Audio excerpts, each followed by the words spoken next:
পুরীর রথযাত্রা বিশ্ববিখ্যাত। Tourist destination আজ সরাসরি পুরী থেকে রথযাত্রা আপনাদের দেখাবে। তাছাড়াও জানাবে রথযাত্রার মাহাত্ম্য, রথযাত্রার সঙ্গে জড়িত ইতিহাস এবং রথযাত্রার আরও নানান তথ্য।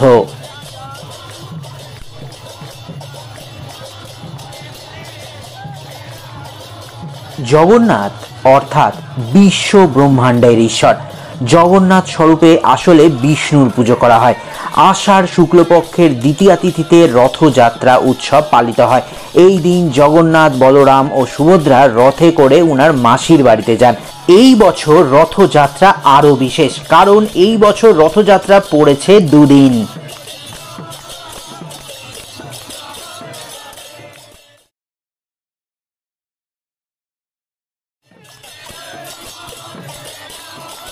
ট্যুরিস্ট ডেস্টিনেশন চ্যানেলে সবাইকে স্বাগত। আমি ডক্টর মিঠুন। আজ চলে এসেছি জগন্নাথ ধাম পুরীতে। আজ আষাঢ় শুক্লপক্ষের দ্বিতীয়া তিথি। আজ 7ই জুলাই 2024। এই তিথিতে পুরীর অন্যতম মহোৎসব রথযাত্রা। ট্যুরিস্ট ডেস্টিনেশনের পর্দায় আজকে পুরী থেকে সরাসরি রথযাত্রা উদযাপন স্বচক্ষে দেখুন। ভগবান জগন্নাথের এই বছরের রথযাত্রা 7ই এবং 8ই জুলাই পড়েছে। দুদিন ধরে হবে রথযাত্রা। 53 বছর পর এই বছরই নেত্র উৎসব এবং নবযৌবন দর্শন একই দিনে পড়েছে। তাই 7ই জুলাই এই দুটো অনুষ্ঠানই হবে একসঙ্গে। আজ রথযাত্রা শুরু হবে, কিন্তু রথযাত্রা মাত্র যাবে কিছুটা, রথগুলো কিছুটা গিয়ে থেমে যাবে। আর আগামীকাল অর্থাৎ 8ই জুলাই রথ আনা হবে শ্রী গুন্ডিচা মন্দিরে। স্কন্দ পুরাণ, নারদ পুরাণ, পদ্মপুরাণ ও ব্রহ্মপুরাণে রথযাত্রার উল্লেখ রয়েছে। হিন্দু পঞ্জিকা অনুযায়ী 7ই জুলাই সকাল 4:26 রথযাত্রা বা আষাঢ় মাসের শুক্লপক্ষের দ্বিতীয়া তিথির শুরু। এই তিথি সমাপ্ত হবে 8ই জুলাই সকাল 4:59। উদয়া তিথি অনুযায়ী 7ই জুলাই রথযাত্রা পালিত হচ্ছে।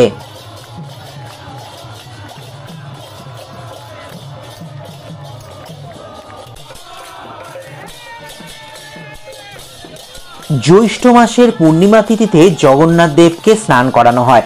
তারপর তিনি অসুস্থ হয়ে পড়েন। তারপর প্রায় 15 দিন জগন্নাথকে একান্তবাসে রেখে তার সেবা শুশ্রূষা করে তাকে সুস্থ করে তোলা হয়। আষাঢ় মাসের শুক্ল দ্বিতীয়া তিথিতে জগন্নাথ দেব সুস্থ হয়ে একান্তবাস সমাপ্ত করেন এবং সকলকে দর্শন দেন। জগন্নাথের দেখা পেয়ে সকলে আনন্দিত হয়ে রথযাত্রার আয়োজন করেন। অন্য এক পৌরাণিক কাহিনী অনুযায়ী সুভদ্রা দ্বারকা দর্শনের ইচ্ছে প্রকট করলে কৃষ্ণ ও বলরাম পৃথক পৃথক রথে বসে নগর ভ্রমণে বের হন। মনে করা হয় এরপর থেকেই প্রতি বছর রথযাত্রা আয়োজিত হয়ে চলেছে। আর এক প্রচলিত বিশ্বাস অনুযায়ী ইহলোক ত্যাগের পর কৃষ্ণের সঙ্গে বলরাম ও সুভদ্রা পার্থিব শরীর সমুদ্র তীরে দাহ সংস্কার করা হয়। সেই সময় সমুদ্র তীরে ঝড়ের বেগে দ্বারকাধীশের অর্ধদগ্ধ শব সমুদ্রে প্রবাহিত হয়ে পুরী পৌঁছায়। পুরীর রাজা সেই 3 শব তুলে পৃথক পৃথক রথে বিরাজমান করেন। নগরের লোকরা নিজে সেই রথ টেনে সারা নগর ঘোরান। দারুকাঠ শবের সঙ্গে প্রবাহিত হয়ে এসেছিল। সেই কাঠ দিয়ে বাক্স তৈরি করে তাতে সব রেখে ভূমিতে সমর্পিত করে দেওয়া হয়।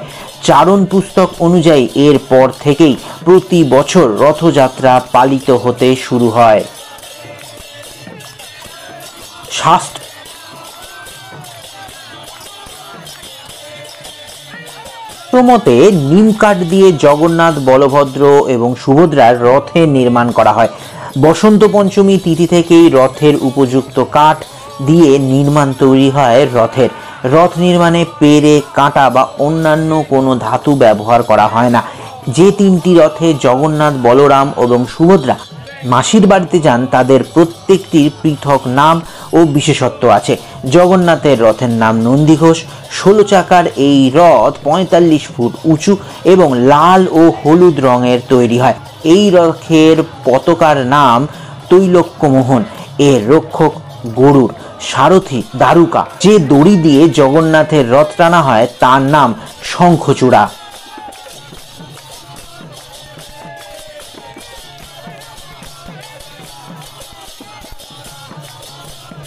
বলরাম বা বলভদ্রের রথের নাম তালধ্বজ। 14 চাকা বিশিষ্ট 43 ফুট উঁচু এই রথ লাল, নীল ও সবুজ রঙের হয়ে থাকে। তালধ্বজের চূড়ায় যে পতাকা শোভা পায় তার নাম উনানি। এই রথের রক্ষক বাসুদেব, সারথি মাতালি।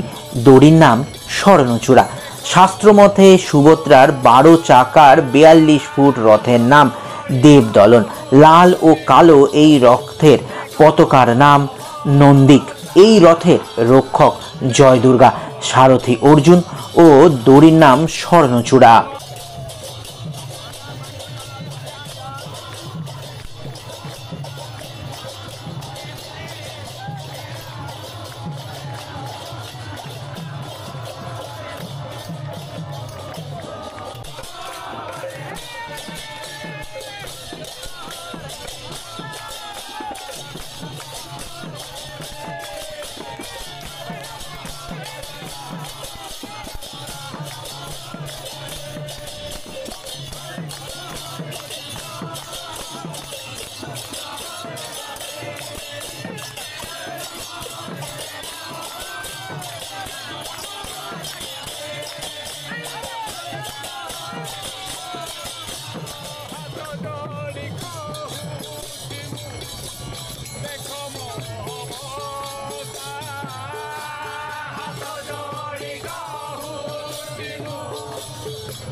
ট্যুরিস্ট ডেস্টিনেশনের সঙ্গে পুরীর রথযাত্রা পরিক্রমা সরাসরি ট্যুরিস্ট ডেস্টিনেশনের পর্দায় দেখতে কেমন লাগছে তা অবশ্যই কমেন্ট করে জানান।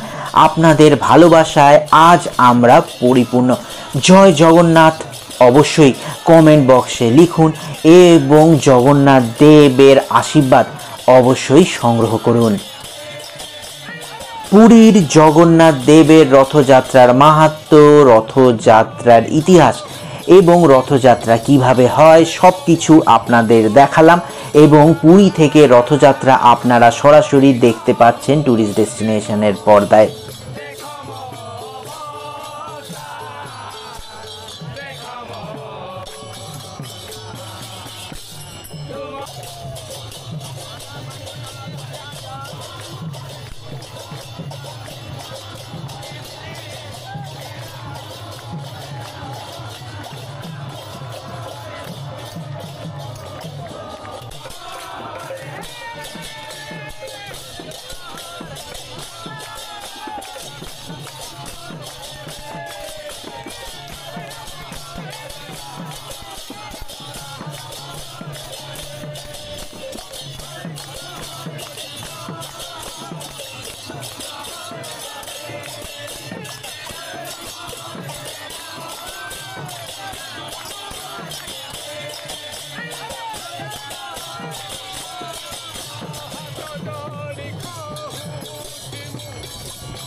দেখতে থাকুন ট্যুরিস্ট ডেস্টিনেশন, কারণ শুধু রথযাত্রা নয়, এরপর ট্যুরিস্ট ডেস্টিনেশন আপনাদের উপহার দেবে আরও নানান চমক। আর শুধু রথযাত্রা দেখাই নয়, তার যে মাহাত্ম্য তা প্রত্যেকটি বাঙালি যেন জানতে পারে। তাই ট্যুরিস্ট ডেস্টিনেশনের এই সব ভিডিও শেয়ার করুন এবং অবশ্যই কমেন্টে লিখুন জয় জগন্নাথ। ভালো থাকবেন, দেখা হচ্ছে পরের ভিডিওতে।